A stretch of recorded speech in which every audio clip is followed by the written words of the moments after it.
तेजस classes में आपका स्वागत है। बिहार एसएससी प्रथम इंटर स्तरीय मुख्य परीक्षा का ये 29वां मॉक टेस्ट है। इससे पहले 28 मॉक टेस्ट अपलोड किए जा चुके हैं, जिसमें 20 यूनिक पब्लिकेशन का है और 8 प्लेटफॉर्म का है। इसका पीडीएफ आपको टेलीग्राम से जाके लेना पड़ेगा और टेलीग्राम का लिंक वीडियो के डिस्क्रिप्शन में डाला हुआ है। आगे बढ़ने से पहले कुछ महत्वपूर्ण बातें। पहला तो आप कॉपी कलम लेके बैठ जाओ और जो भी आपको नहीं आता है उसको नोट कर लो। दूसरा, आपको अपना स्कोर कमेंट करना है। वीडियो देखने के बाद आप कितना 75 में से किए हो उसको स्कोर बताना है, जिससे आपका परफॉर्मेंस का पता चल सकता है। और प्रत्येक प्रश्न के बाद आपको 5 सेकंड का टाइम मिलेगा, जिसमें आपको पहले खुद से ट्राई करना है। आज का पहला प्रश्न है, किस दर पर भारतीय रिजर्व बैंक वाणिज्य बैंकों से धन उधार लेता है? तो इसका आंसर होगा option C, reverse repo rate. देखो, जो रेपो रेट क्या होता है, रेपो रेट में वाणिज्य बैंक आरबीआई से शॉर्ट टर्म के लिए उधार लेता है, ऋण लेता है, लोन लेता है। रिवर्स रेपो रेट में क्या होता है, आरबीआई वाणिज्य बैंक से पैसा लेता है या लोन लेता है। बैंक दर क्या होता है, तो बैंक दर वाणिज्य बैंक आरबीआई से उधार लेता है, उसे बैंक दर बोलते हैं। अगला प्रश्न है, भारत का उपराष्ट्रपति बनने के लिए न्यूनतम आयु कितनी होनी चाहिए? इसका आंसर होगा ऑप्शन बी, 35 वर्ष। अगला प्रश्न है, चंद्रगुप्त मौर्य का पुत्र कौन था? इसका आंसर होगा ऑप्शन ए, बिंदुसार। अगला प्रश्न है, किस ग्रह को बौना ग्रह माना जाता है? इसका आंसर होगा ऑप्शन सी, प्लूटो को। 24 अगस्त 2006 चेक गणराज्य में हुई बैठक में अंतर्राष्ट्रीय विज्ञान संघ ने इसको ग्रह की श्रेणी से हटा दिया था। अगला प्रश्न है, बलुआ पत्थर किस प्रकार के चट्टान है? तो बलुआ पत्थर औषधि चट्टान है। बलुआ पत्थर, चूना पत्थर, कोयला, सेल, ये सब औषधि या परतदार चट्टान है। ग्रेनाइट, ग्रेवो, बेसाल्ट, साइनाइट, ये सब अग्नीय चट्टान है। क्वार्टजाइट, संगमरमर, सिस्ट और स्लेट, ये सब कायांतरित या रूपांतरित चट्टान है। अगला प्रश्न है, गेहूं एक डैश है? इसका आंसर होगा ऑप्शन बी, औषधि। जो अंकुरित गेहूं होता है उसमें विटामिन ई पाया जाता है, इसलिए इसको औषधि की श्रेणी में डालते हैं। अगला प्रश्न है, सांप, कछुआ, छिपकली तथा मगरमच्छ जंतुओं की किस श्रेणी में आते हैं? तो ये सब रेप्टाइल्स यानी सरीसृप में आते हैं। अगला प्रश्न है, मृदा में जल तनाव मापने के लिए प्रयोग किया जाने वाला यंत्र को क्या कहा जाता है? इसका सही आंसर होगा ऑप्शन डी, तनाव मापी, टेंसोमीटर। अगला प्रश्न है, बल का एसआई मात्रक है? इसका सही आंसर होगा ऑप्शन सी, न्यूटन। अगला प्रश्न है, निम्नलिखित में से कौन सा एक बुरा ऊष्मा परिचालक है? इसका आंसर होगा ऑप्शन सी, सीसा। अगला प्रश्न है, मायोपिया निम्नलिखित अंगों में से किसे प्रभावित करता है? इसका आंसर होगा ऑप्शन सी, आँख। अगला प्रश्न है, निम्नलिखित में से कौन फूल धारण करते हैं? ये देख रहे हो ना आप, ये जो फूल धारण कर रहे हैं ये पौधे किस श्रेणी में आते हैं? इसका आंसर होगा ऑप्शन डी, एंजियोस्पर्म। अगला प्रश्न है, ऑक्सीजन युक्त रक्त डैश के माध्यम से हृदय के बाहर बहता है? इसका ऑप्शन होगा ए, महाधमनी। अगला प्रश्न है, लोसर त्यौहार किस राज्य में मनाया जाता है? इसका आंसर होगा ऑप्शन डी, सिक्किम। अगला प्रश्न है, कान्हा टाइगर रिजर्व किस राज्य में स्थित है? इसका आंसर होगा ऑप्शन डी, मध्य प्रदेश। और मध्य प्रदेश में सर्वाधिक आपको टाइगर मिलेंगे, जिसके वजह से इसको टाइगर स्टेट कहा जाता है। अगला प्रश्न है, निम्नलिखित में से कौन सी ग्रीन हाउस गैस या ऐसी गैस है जो ओजोन परत को नुकसान पहुंचा सकती है? इसका आंसर होगा ऑप्शन सी, कार्बन डाइऑक्साइड। अगला प्रश्न है, प्रथम हुन आक्रमण कब हुआ था? तो प्रथम हुन आक्रमण 458 में हुआ था, समुद्रगुप्त के शासन में। अगला प्रश्न है, भारतीय संविधान में कितने अनुच्छेद हैं? इसका सही आंसर होगा ऑप्शन डी, 395। अगला प्रश्न है, भारतीय संविधान का अनुच्छेद 31A संपदा के अधिग्रहण के लिए उपलब्ध कानून का संरक्षण आदि किससे संबंधित है? इसका आंसर होगा ऑप्शन सी, भारतीय नागरिक के मौलिक अधिकार। आपको पता है जो 36 तक मौलिक अधिकार है, 12 से 36 तक। अगला प्रश्न है 1860 में प्रकाशित नील दर्पण नील की खेती करने वाले की दुर्दशा चित्रित करता है। नील दर्पण के रचनाकार कौन थे? तो इसका आंसर होगा ऑप्शन सी, दीनबंधु मित्र। अगला प्रश्न है बिहार में किसान सभा की स्थापना किनके द्वारा की गई? बिहार में किसान सभा की स्थापना स्वामी सहजानंद के द्वारा किया गया था। और किसान सभा दो, जैसे एक तो बिहार में प्रांतीय किसान सभा तो 1929 में इसका स्थापना हुई थी। अगर अखिल भारतीय स्तर पे बात करें तो 1936 में। अगला प्रश्न है ग्राम पंचायत में नियुक्त सरकारी कर्मचारी कौन होता है? इसका आंसर होगा ऑप्शन बी, ग्राम सेवक। आप लोग इसी पोस्ट के लिए इतना मेहनत कर रहे हो, अच्छे से मेहनत करो, अच्छे से। अभी हम लोग प्रीवियस ईयर भी डालेंगे। प्रीवियस ईयर नहीं डालने का भी रीज़न है क्योंकि आप लोग अभी मॉक टेस्ट लगाओ। प्रीवियस ईयर एग्जाम से 10 दिन पहले हम लोग लगाएंगे। अगला प्रश्न है ग्राम पंचायत का कोई सदस्य हस्तलिखित आवेदन मुखिया को समर्पित कर त्यागपत्र दे सकता है। आवेदन समर्पित करने के कितने दिनों बाद त्यागपत्र प्रभावी माना जाएगा?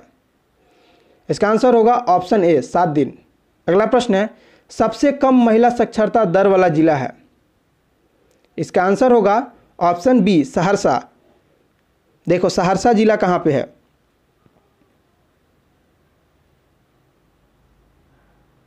आपको इसमें बिहार के, देखो यहाँ पे सहरसा जिला है, बिहार के सभी जिले इसमें दर्शाए गए हैं। आपको एक दूसरे जिले से लिंक करना है। अगला प्रश्न है पटना में किस सिख गुरु का जन्म हुआ था? तो इसका आंसर होगा ऑप्शन डी, गुरु गोविंद सिंह। अगला प्रश्न है भारत में सबसे छोटा दिन कब होता है? इसका आंसर होगा ऑप्शन ए, सबसे छोटा दिन 22 दिसंबर को होता है और सबसे बड़ा दिन 21 जून को होता है। अगला प्रश्न है फ्यूज तार किस मिश्र धातु के बने होते हैं? तो फ्यूज तार टीन और लेड के बने होते हैं। अगला प्रश्न है निम्नलिखित में से किस में न्यूनतम आवृत्ति होती है? तो दृश्य प्रकाश में न्यूनतम आवृत्ति होती है। अगला प्रश्न है भारत में पश्चिम तट के उत्तरी भाग को क्या कहते हैं? देखो ए हो गया आपका पूर्वी घाट, पूर्वी तट, ए हो गया पश्चिमी तट। पश्चिमी तट का जो इतना पोर्शन है इसको हम लोग कोंकण तट बोलते हैं, इसको मालाबार तट बोलते हैं, इसको कोरोमंडल तट बोलते हैं। तो ये 3 आपको याद रखना है। तो क्या हो जाएगा कोंकण तट, ऑप्शन ए। अगला प्रश्न है पौधे के लिए प्राथमिक पोषक तत्वों के रूप में ज्ञात तत्व कौन से हैं? तो ऑप्शन ए, नाइट्रोजन, फास्फोरस और पोटेशियम। अगला प्रश्न है गेंडे के लिए प्रसिद्ध अभयारण्य कौन सी है और यह किस राज्य में स्थित है? तो बी, इसका सही आंसर होगा ऑप्शन बी, काजीरंगा। और काजीरंगा वन्यजीव अभयारण्य असम में है।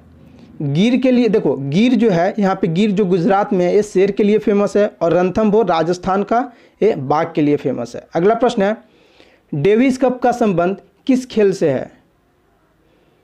इसका आंसर होगा ऑप्शन बी, लॉन्ग टेनिस। अगला प्रश्न है स्वतंत्र भारत के प्रथम भारतीय गवर्नर जनरल कौन थे? स्वतंत्र भारत के प्रथम गवर्नर जनरल सी राजगोपालाचारी थे। अगला प्रश्न है, चलो अगले प्रश्न से पहले तेजस क्लासेस का ये ऑफिशियल टेलीग्राम चैनल है। तेजस क्लासेस या तेजस क्लासेस 1 से आप जा सकते हो, जुड़ सकते हो। यहाँ पे आपको PDF मिलेगा। दूसरा क्वेश्चन डाउट, जितने भी आपके डाउट क्वेश्चन है वहाँ पे आप पोस्ट करो। वहाँ पे पोस्ट करने के बाद क्या होगा, प्रत्येक सैटरडे को जितने भी डाउट क्वेश्चन रहेंगे सबका एक वीडियो में ला के आप जितने भी डाउट क्वेश्चन होंगे सबको आप एक नोट्स बना सकते हो और समझ सकते हो कि प्रॉब्लम कहाँ थी। अगला प्रश्न है भारत में गांधी जी का प्रथम सत्याग्रह कहाँ हुआ था? इसका आंसर होगा ऑप्शन ए, चंपारण में 1917 में। अगला प्रश्न है राष्ट्रीय राजमार्ग के विकास के लिए स्वर्णिम परियोजना किसके द्वारा शुरू की गई थी? इसका आंसर होगा ऑप्शन डी, अटल बिहारी वाजपेयी के द्वारा। अगला प्रश्न है भारत में विद्युत उत्पादन में सबसे बड़ी हिस्सेदारी निम्नलिखित विकल्पों में से किसकी है? इसका आंसर होगा ऑप्शन बी, थर्मल एनर्जी। अगला प्रश्न है डैश एक स्थिति है जिसमें रक्त में लाल कोशिकाओं की या हेमोग्लोबिन की कमी हो जाती है। इसका आंसर होगा ऑप्शन सी, एनीमिया। अगला प्रश्न है अनानस कोमोसस डैश का वैज्ञानिक नाम है? अनानस कोमोसस पाइनएप्पल यानी अनानास का ही वैज्ञानिक नाम है। अगला प्रश्न है, कौन सा अंग इंसुलिन पैदा करता है? इसका आंसर होगा ऑप्शन डी, अग्नाशय। अगला प्रश्न है, निम्नलिखित तत्वों में से किसका गलनांक सबसे कम होता है? इसका आंसर होगा ऑप्शन बी, हाइड्रोजन। अगला प्रश्न है, निम्नलिखित रोगों में से कौन सा रोग पानी के प्रदूषण द्वारा नहीं होता है? इसका आंसर होगा ऑप्शन सी, दमा। दमा एक संक्रामक रोग है। अगला प्रश्न है, ब्रिक्स इन 5 प्रमुख उभरती राष्ट्रीय अर्थव्यवस्थाओं के संघ के लिए संक्षिप्त रूप है। ब्राजील, रूस, भारत, चीन और डैश। इसका आंसर होगा ऑप्शन बी, दक्षिण अफ्रीका, साउथ अफ्रीका। 2009 में ब्रिक्स का पहला सम्मेलन हुआ था और 2019 में ब्राजील में सम्मेलन हुआ था। अगला प्रश्न है, परमाणु बम डैश के दौरान हिरोशिमा और नागासाकी पर गिराया गया था? तो ये द्वितीय विश्व युद्ध के दौरान हिरोशिमा और नागासाकी, जापान का 2 शहर है, उस पर गिराया गया था। हिरोशिमा पे 6 अगस्त 1945 और नागासाकी पे 9 अगस्त 1945 को। अगला प्रश्न है, कोका कोला का आविष्कार किसने किया था? तो कोका कोला का आविष्कार जॉन पेम्बरटन ने किया था। अगला प्रश्न है, अनुदैर्ध्य तरंग गैसीय माध्यम में डैश का एक उदाहरण है? अनुदैर्ध्य तरंग गैसीय माध्यम में ध्वनि तरंगे का उदाहरण है। अगला प्रश्न है, मौलिक अधिकार भारतीय संविधान में उल्लेखित है? इसका आंसर होगा ऑप्शन बी, 6। समता का अधिकार, स्वतंत्रता का अधिकार, शोषण के विरुद्ध अधिकार, धार्मिक स्वतंत्रता का अधिकार, सांस्कृतिक एवं शिक्षण संबंधी अधिकार, संवैधानिक उपचारों का अधिकार। अगला प्रश्न है, लोकसभा भारत की सदन का डैश गृह है? तो इसका आंसर होगा ऑप्शन ए, लोकसभा भारत की सदन का निचला स्तंभ है। देखो, सदन में 3 होते हैं, एक तो सबसे पहले राष्ट्रपति होते हैं, उसके बाद राज्यसभा होते हैं, उसके बाद लोकसभा होते हैं। तो ये सबसे निचली स्तंभ है। अगला प्रश्न है, ड्यूस इस शब्द का उपयोग निम्नलिखित में से किस खेल में किया जाता है? इसका आंसर होगा ऑप्शन डी, बैडमिंटन। अगला प्रश्न है, एज यू लाइक इट नामक किताब किसने लिखी थी? इसका आंसर होगा विलियम शेक्सपियर। स्टीफन हॉकिंस का खगोलविद बुक लिखा था, खगोलविद। विक्रम सेठ आप सबको पता है, सुटेबल बॉय। अगला प्रश्न है, भोपाल डैश की राजधानी है? इसका आंसर होगा ऑप्शन डी, मध्य प्रदेश की।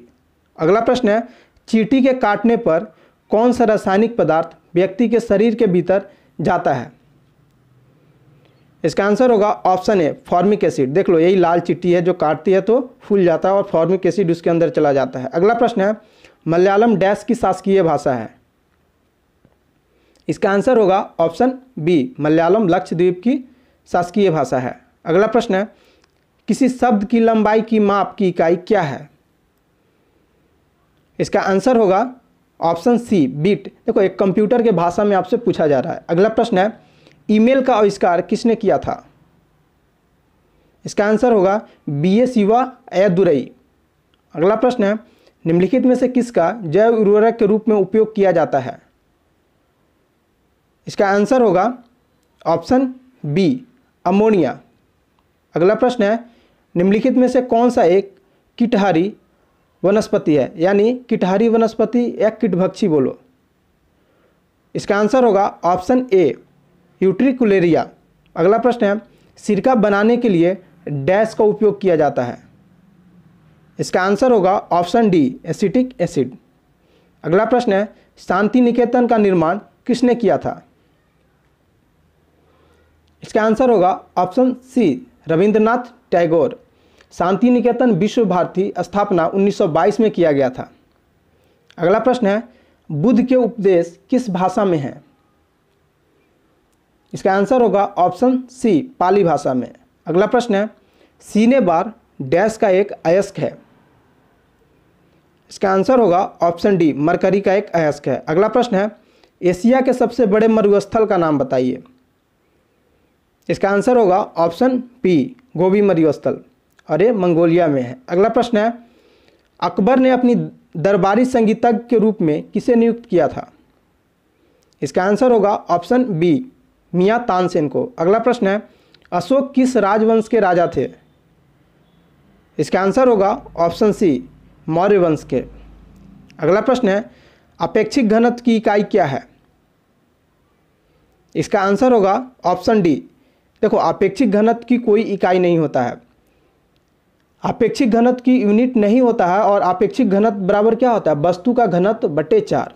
अगला प्रश्न है, भारत में वोट देने की न्यूनतम पात्रता उम्र क्या है? इसका आंसर होगा ऑप्शन डी, 18 वर्ष।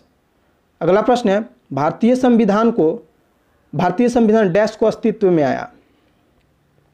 इसका आंसर होगा ऑप्शन बी, 26 जनवरी 1950 को। अगला प्रश्न है, I too had a love story पुस्तक के लेखक कौन है? इसका आंसर होगा ऑप्शन सी, रविंदर सिंह। अगला प्रश्न है, शेख खलीफा बिन जायद अल नहयान को किस देश का दोबारा राष्ट्रपति चुना गया है? इसका आंसर होगा ऑप्शन डी, यूएई। अगला प्रश्न है, हाल ही में land ports authority of India LPAI का चेयरमैन किसे बनाया गया है? इसका आंसर होगा ऑप्शन बी, आदित्य मिश्रा। अगला प्रश्न है, निम्नलिखित में से किस भारतीय खिलाड़ी ने हाल ही में 100वां अंतर्राष्ट्रीय T20 मैच खेलने का रिकॉर्ड बनाया है?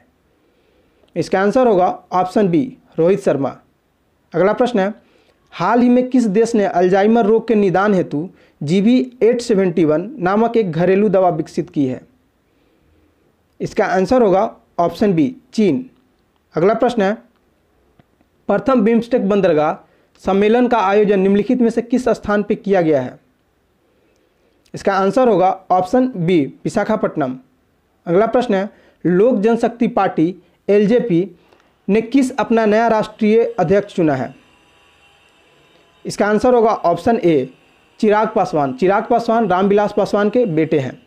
अगला प्रश्न है, देखो, मॉक टेस्ट 28 का क्वेश्चन ऑफ द डे का आंसर होगा, अंतर्राष्ट्रीय मुद्रा कोष IMF ने इस वित्त वर्ष में भारत की वृद्धि दर कितने प्रतिशत रहने का अनुमान व्यक्त किया? यानी GDP का बात किया जा रहा है, कितना प्रतिशत रहने का अनुमान किया गया था? इसका आंसर होगा ऑप्शन ए, बट कोरोना की वजह से ये अब नहीं हो पाएगा। आज का क्वेश्चन ऑफ द डे है, निम्नलिखित में से किस दिन विश्व सुनामी जागरूकता दिवस मनाया जाता है? ऑप्शन ए 5 नवंबर, ऑप्शन बी 4 नवंबर, ऑप्शन सी 3 नवंबर, ऑप्शन डी 2 नवंबर। आज के लिए इतना ही। आप लोग चैनल पे विजिट करते रहिए। मॉक टेस्ट 30 कल सुबह में अपलोड किया जाए।